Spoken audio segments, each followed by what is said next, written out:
नमस्कार, मैं आरडी भारती और आप देख रहे हैं बिहारी सुल्तान। आज आपको न्यूज के कार्यक्रम में बसपा की सबसे बड़ी खबर बताने वाला हूं।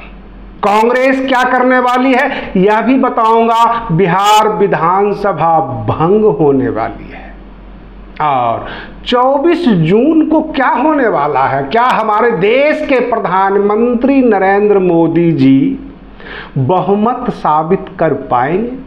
सदन में, लोकसभा में फ्लोर टेस्ट हो सकता है। नीतीश कुमार नाराज हो गए हैं, नायडू उनका साथ दे रहे हैं, जबकि चंद्रबाबू नायडू के शपथ ग्रहण में नीतीश कुमार नहीं गए।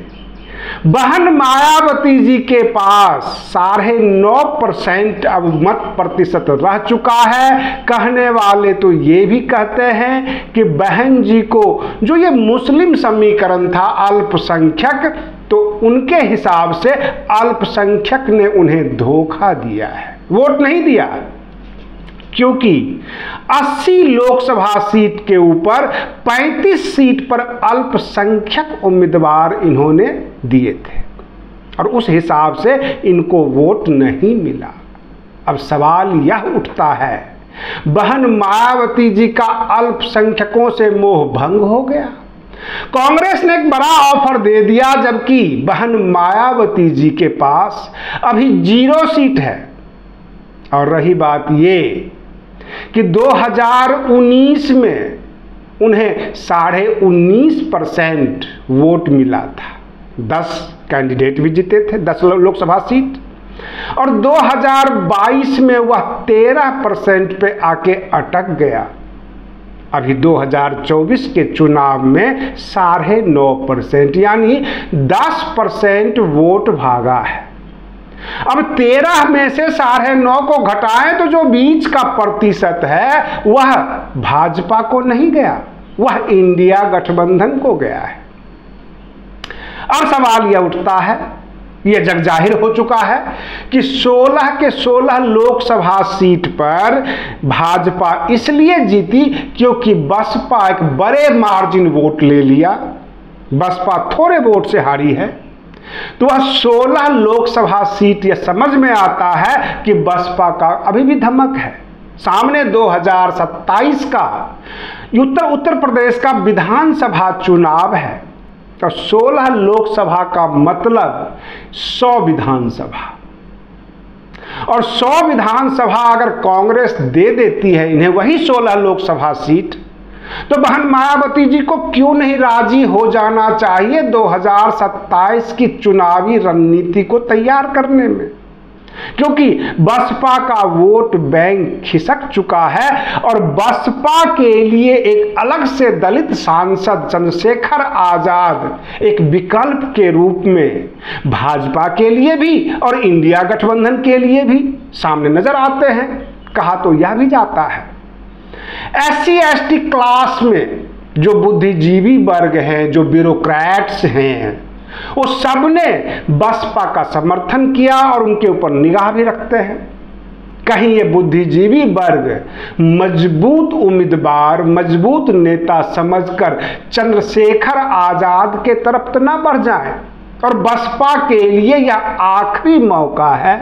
अगर कांग्रेस के नेता प्रमोद तिवारी ये बयान देते हैं, जो उत्तर प्रदेश कांग्रेस है बसपा को इंडिया गठबंधन में साथ लाना चाहती है, बहन मायावती जी को भी एक छोटे मोटे नेता से बयान दिलवाना चाहिए, नियुक्त करके कांग्रेस के पास भेजना चाहिए और इंडिया गठबंधन का हिस्सा बन जाना चाहिए। जब मल्लिकार्जुन खड़गे जगह जगह जा सकते हैं, बहन मायावती जी का प्रतिनिधि क्यों नहीं इंडिया गठबंधन के पास जा सकता है और ये कहे हम सब मिलकर भाजपा को हराने के लिए वचनबद्ध हैं? क्योंकि अब यह दबंगई का समय नहीं है। अब यह नहीं है कि हम मजबूत हैं, हमारे पास इतने वोट बैंक हैं। हमेशा हर चुनाव में 2, 4, 6% आपके मत प्रतिशत गिरते जा रहे हैं। जब बिल्कुल ब्लैक बोर्ड साफ हो जाएगा तब आप कहेंगे कि इस ब्लैक बोर्ड के कोने में ये इतिहास लिखा हुआ था, फला जगह हमने ये काम किया। अब तो बिल्कुल क्लीन बोल्ड हो गया, जीरो पर है। इसलिए जो भी ऑफर मिलता है उस ऑफर को स्वीकार करें। बहुमत साबित होगा या नहीं होगा 24 जून को, यह तो भविष्य की बात है, लेकिन धीरे धीरे इंडिया गठबंधन मजबूत हो रहा है, कांग्रेस की टीम मजबूत हो रही है, प्रधानमंत्री जी कमजोर पड़ते जा रहे हैं, बिहार विधानसभा भंग होने वाली है और 3.5 लाख की नियुक्तियां बिहार के अंदर डायरेक्ट बगैर कोई कैबिनेट मीटिंग लिए नीतीश कुमार ने वैकेंसी दी है, ताकि 3.5 लाख लोगों को नौकरियां देकर ये कह सकूं कि ये हमने अपने अकेले दम पर नौकरियां बांटी है। फिर विधानसभा भंग करके चुनाव में जाएं। जिस तरह 12 सांसद हैं लोकसभा में, 75 से ज्यादा विधायक बिहार के विधानसभा में जदयू के पास होना चाहिए। और ठीक उसी वक्त जो है लोकसभा भी भंग हो जाएगी, मध्यावधि चुनाव होगा। बहन मायावती जी को भी उत्तर प्रदेश में मजबूती के साथ आना होगा। सारे गिले शिकवे को छोड़कर, नागनाथ हो या सांपनाथ हो, अपना तो 100 विधायक नाथ चाहिए।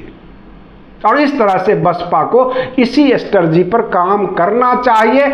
अन्यथा ये धीरे धीरे जिद करके, एकला चलो कह के, अपनी स्ट्रेटजी घुमा घुमा कर एक विकल्प तैयार कर रहे हैं। एक दलित नेता को इन्होंने मजबूत किया है। केवल भाजपा और इंडिया गठबंधन ने ही नहीं, बल्कि बहन मायावती जी की अपनी जिद ने चंद्रशेखर आजाद को मजबूत किया, तैयार किया, सांसद तक पहुंचने दिया। क्योंकि अगर बहन मायावती जी इंडिया गठबंधन में होती तो भाजपा धाराशायी हो जाता, बसपा के पास बहुत सारे सांसद होते और बसपा एक बड़ी पार्टी नजर आने लगती।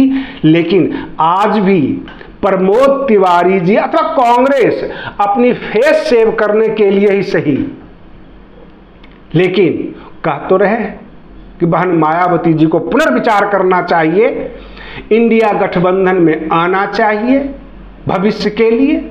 सामने 2027 का चुनाव है, क्या पता 2024 में ही, 2025 में ही लोकसभा चुनाव हो जाए, क्योंकि ये टिकाऊ सरकार नहीं है। अगर बहन मायावती जी इंडिया गठबंधन के हिस्सा हो जाती हैं, बिल्कुल भाजपा के ऊपर हमलावर हो जाती हैं, तो लगेगा कि अब भाजपा के विरोधी मजबूत हो चुके हैं और सब के सब गैर भाजपाई वोट बैंक और नेता एक खेमे में आ चुके हैं। इससे बहन मायावती जी को भी फायदा होगा। ये धीरे धीरे जिद करके, एकला चलो कह के, अपनी स्ट्रेटजी घुमा घुमा कर एक विकल्प तैयार कर रहे हैं। एक दलित नेता को इन्होंने मजबूत किया है। केवल भाजपा और इंडिया गठबंधन ने ही नहीं, बल्कि बहन मायावती जी की अपनी जिद ने चंद्रशेखर आजाद को मजबूत किया, तैयार किया, सांसद तक पहुंचने दिया। क्योंकि अगर बहन मायावती जी इंडिया गठबंधन में होती तो भाजपा धाराशायी हो जाता, बसपा के पास बहुत सारे सांसद होते और बसपा एक बड़ी पार्टी नजर आने लगती। लेकिन आज भी प्रमोद तिवारी जी अथवा कांग्रेस अपनी फेस सेव करने के लिए ही सही, लेकिन कह तो रहे कि बहन मायावती जी को पुनर्विचार करना चाहिए, इंडिया गठबंधन में आना चाहिए भविष्य के लिए। सामने 2027 का चुनाव है, क्या पता 2024 में ही, 2025 में ही लोकसभा चुनाव हो जाए, क्योंकि ये टिकाऊ सरकार नहीं है। अगर बहन मायावती जी इंडिया गठबंधन के हिस्सा हो जाती हैं, बिल्कुल भाजपा के ऊपर हमलावर हो जाती हैं, तो लगेगा कि अब भाजपा के विरोधी मजबूत हो चुके हैं और सब के सब गैर भाजपाई वोट बैंक और नेता एक खेमे में आ चुके हैं। इससे बहन मायावती जी को भी फायदा होगा। चाहे प्रमोद तिवारी हो, कांग्रेस के नेता अजय राय हो, अथवा वहां की प्रदेश कमेटी हो, अगर ये सुगबुगाहट है तो बहन मायावती जी को अपना जनप्रतिनिधि को भेजना चाहिए, बयान मीडिया में देना चाहिए कि हम भी इंडिया गठबंधन का हिस्सा बनना चाहते हैं और भाजपा विरोधी है। ये क्लियर करना चाहिए। ये नहीं कि हमने दोनों से दूरियां बनाए हुए हैं, अच्छी बात है दूरियां बनाए हुए हैं, लेकिन धीरे धीरे आप खत्म भी हो रहे हैं, इसके बारे में भी सोचिए।